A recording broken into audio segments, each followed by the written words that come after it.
Hey there, everybody. Franklin Taggart here. It is time for the virtual coffee break. I still have coffee going on. Grab your beverage. Let's chat for just a minute, shall we? Something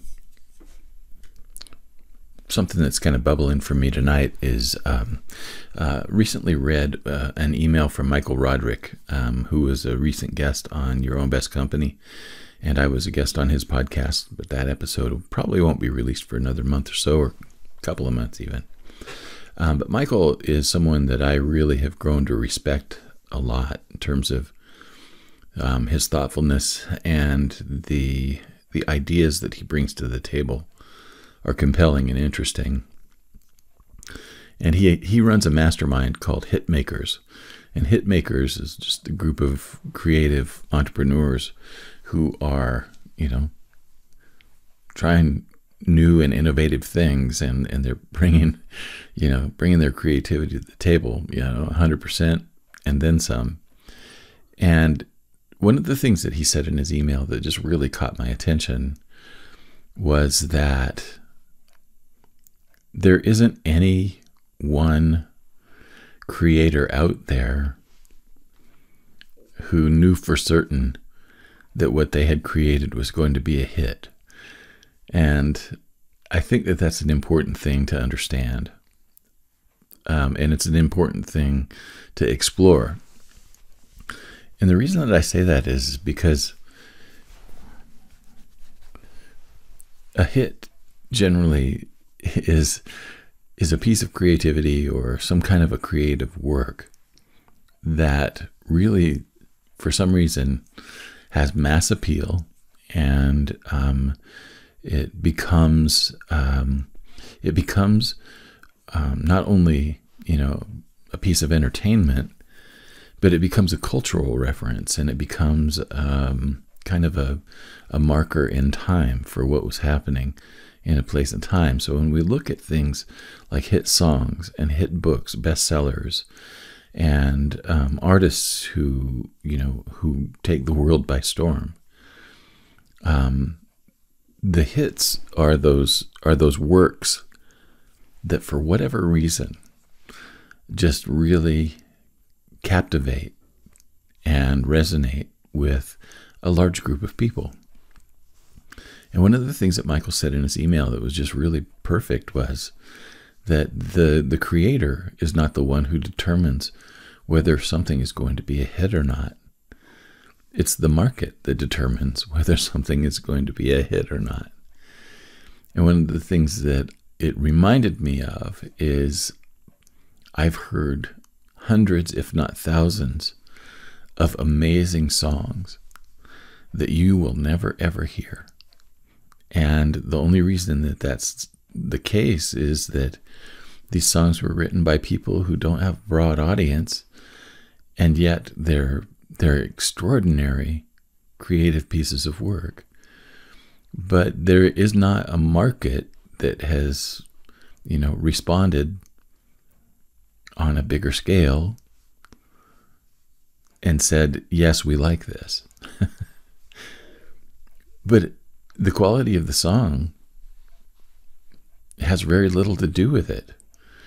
It's something about it's the right thing at the right time for the right number of people in order for it to become, a little bit more widespread in its influence. And so when Michael was talking about that, and in his email about that it's the market really that determines whether or not something is a hit, really struck home for me. I know in the music business that the number of people that have ever had like a top 40 Billboard top 40 hit, the number of people is really relatively small compared to the number of people who are professional musicians and involved in the music industry. There's only 40 at a time per week, and over the course of a year, there might be maybe 300 to 400 songs total that get into the top 40. And like I said, there are, for every song that's in the top 40, There are 10,000 songs that got passed over, that got passed by. For one reason or another, it just wasn't the right time, the right place, the right message, whatever. Just didn't resonate. So one of the things that I think is really important is that I feel like that trying to write hits or trying to create hits, I know some people who have really invested themselves in that pursuit. And one of the things that I find to be most common for that group of people is that the level of disappointment that they experience is probably higher than any other group of people in the creative realm. They really, they struggle to understand why what they're doing doesn't catch on.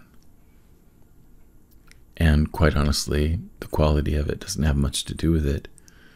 And the result really isn't up to any of us.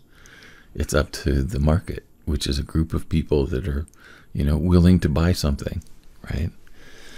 So there are two things that I would like you to consider. First of all, go to smallpondenterprises.com and sign up for Michael's email newsletter list.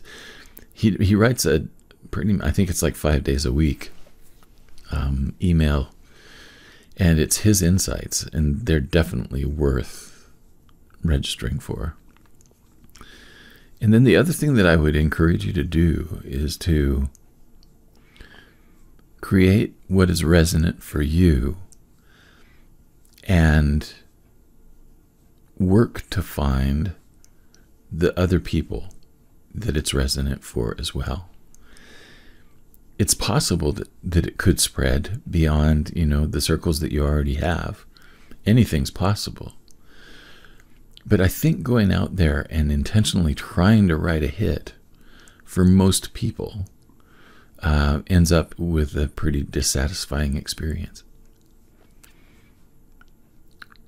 Some thoughts to bring to bear.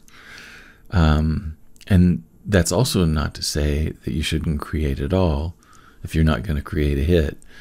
When I moved to Nashville, the first day that I lived in Nashville, I went to ASCAP and I met with a guy named Ralph Murphy. May he rest in peace. Ralph was a real character, and pretty much everybody in the town of Nashville knew him. He had written some hit songs early on in his career, and ASCAP had hired him as kind of a songwriter's mentor. And so what would happen is the first day you would go to Nashville, the place that you would land first is ASCAP or BMI or CSAC, one of the three. And Ralph would say, just give me your tape, let me hear your tape, and I'll give you my suggestions of people that you need to meet. And that was just an amazing thing. But one of the things that Ralph always did was at the end of his emails or at the end of his newsletters, he always had the admonition, go write a hit. Well, that's a wonderful encouragement, Ralph. And what we all know is that very few songs will be hit songs, but that doesn't mean that there can't be great songs out there that find a smaller audience who appreciate them more. So the market decides what the hit's going to be. That's not up to us creators. The market decides. All we can do is to put out there the most resonant work that we can. Even trying to write to a market, for a lot of people, that ends up being kind of another ski run up a steep hill. And I just don't know that it's, if you want to try it. But if you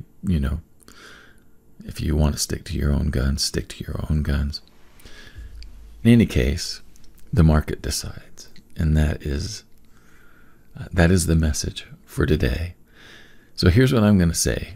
Go create what it is that is on your heart and in your mind and in your imagination to create. And then share it with as many people as you can. and see what happens. Cool? Thanks as always for your time and your attention. I'll be looking forward to another coffee break with you tomorrow. So long.